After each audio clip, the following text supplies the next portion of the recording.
আসসালামু আলাইকুম, welcome back. Fair on black magic YouTube channel আপনাদের সবাইকে স্বাগত জানাচ্ছি। আমি শাহিন। ডিয়ার অডিয়েন্স, প্রতিদিনের মতো আজকেও প্রস্তুত আছেন তো? বাংলাদেশে গ্রাম অঞ্চলে বিভিন্ন মানুষের সাথে ঘটে যাওয়া রক্তহীন করে একটা ভৌতিক ঘটনা শোনার জন্য আজকে যে ঘটনাটি আপনাদের মাঝে আমি শেয়ার করব, সেই ঘটনাটি সংগ্রহ করছি একটা অ্যাম্বুলেন্সের ড্রাইভারের কাছ থেকে। অ্যাম্বুলেন্স ড্রাইভার, তাই তো? সে আমাকে সে যে সময় কাজে যাওয়ার জন্য রওনা দিছিল, তো আমি কোনো এক কারণে আমি শুনতে পারছিলাম, কোনো একটা লোকের কাছে শুনছিলাম যে এই লোকের সাথে একটা কাহিনী আছে। তো আমি গিয়ে তাকে ধরি। তো সেই লোকটাকে আমি ধরার পর সে বলল এখন তো আমার সময় কম, তবু বললাম যে একটু শেয়ার করে যান, শর্টকাটে বলেন, আমি বিষয়টা একটু সাজাই গুছিয়ে বলার চেষ্টা করবো নি। তো সে আমাকে দুই চার কথাই বলে দিছে। তো আশা করি সম্পূর্ণ কাহিনীটা শুনবেন, আর আমি যথেষ্ট চেষ্টা করবো আপনার মনোযোগটা ধরে রাখার। তো আসুন, আজকে আর কোনো কথা না বইলা এই কাহিনীটা আমি যার কাছ থেকে শুনছি এবং সে আমায় যেভাবে বলছে আমি ঠিক সেভাবে বলার চেষ্টা করবো। So let's enjoy.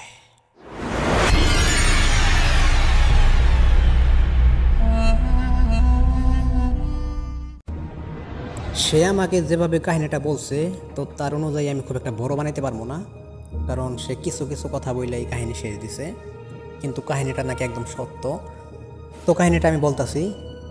আমি যখন নতুন নতুন ড্রাইভিং করা শিখি, তো তারপর চিন্তা করি যে অ্যাম্বুলেন্স চালানো। তো অ্যাম্বুলেন্স চালানো শুরু করি, 1-2 মাস মোটামুটি ভালোই ছিল। এর মধ্যে হঠাৎ করে আমি একদিন খবর পাই যে এই বাংলাদেশেরই কোনো একটা গ্রামে একটা মেয়ে সুইসাইড করছে, গলায় ফাঁসি দিয়ে মারা গেছে। তো সেই লাশটা আমাকে আনতে যেতে হবে। তো আমি একটা হেল্পার নিয়ে সেই বিষয়টা হইতেছে কখন, রাতের বেলা, রাত আনুমানিক 8টা থেকে 9টার মধ্যে, খুব একটা রাত না, কিন্তু গ্রাম অঞ্চল যাইতে যাইতে একটু সময় লাগবো। তো আমি যখন সেই লাশটাকে আনার জন্য আমার একটা হেল্পার নিয়ে সেই রাস্তায় রওনা দিই, এবং এক পর্যায়ে আনুমানিক 45 অথবা 50 মিনিটের পরে আমি সেই বাসায় গিয়ে পৌঁছাই যে বাসায় কিনা সেই মেয়েটা সুইসাইড করছে। তো বাসায় যাওয়ার পর দেখি সবাই কান্নাকাটি করতেছে। সেই মেয়েটাকে আমরা সবাই অ্যাম্বুলেন্সে তুলি, যেহেতু লাশটা পোস্টমর্টেম করতে হবে। তো যখন সেই লাশটা নিয়ে আমি রওনা দিই, আমাদের বাসা, আমাদের হাসপাতালের রাস্তায়। তো এখন যেহেতু অনেকটাই মোটামুটি রাস্তা, এই রাস্তার মধ্যে যখন আমরা একটা নির্জন এরিয়াতে আসি, ডিয়ার অডিয়েন্স, কাহিনী মনে করেন শেষ হয়ে গেছে, একদম ছোট কাহিনী।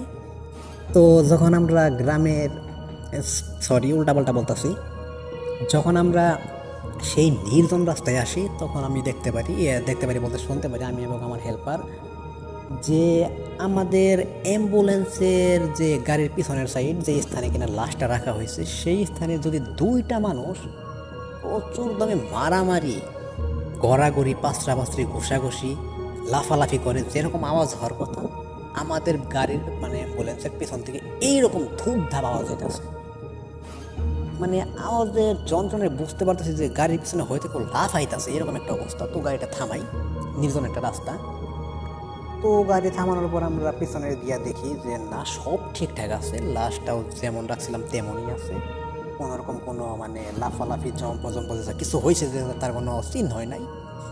তো এই চিন্তা করে আবার বললাম যে হয়তো ভুল শুনছি, কিন্তু দুইজনে কি ভুল শুনবো এই চিন্তাটা করতেছি। তো এক পর্যায়ে আমরা সেই আবারও গেট লক দিয়া তো গাড়ি চালানো শুরু করে দিই। শুরু করার পর আনুমানিক 10 থেকে 15 মিনিট গেছি, ভালোই ছিল, কোনোরকম কোনো সমস্যা হয় নাই।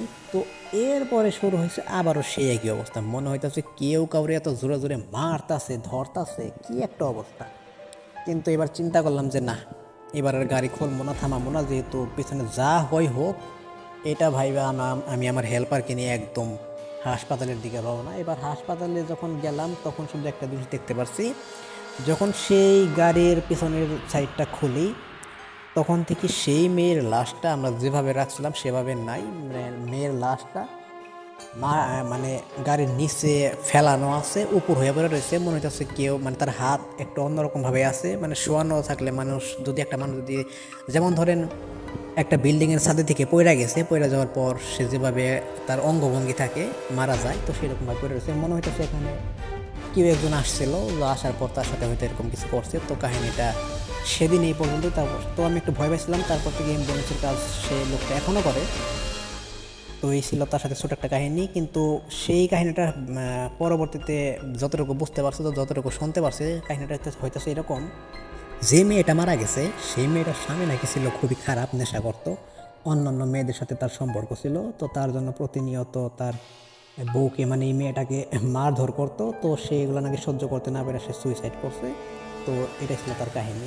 তো ডিয়ার অডিয়েন্স, কাহিনীটা বিশ্বাস হয়েছে কিনা বলতে পারবো না, ভালো লাগছে কিনা তাও জানি না। যদি ভালো লাগে অবশ্যই একটা লাইক করবেন।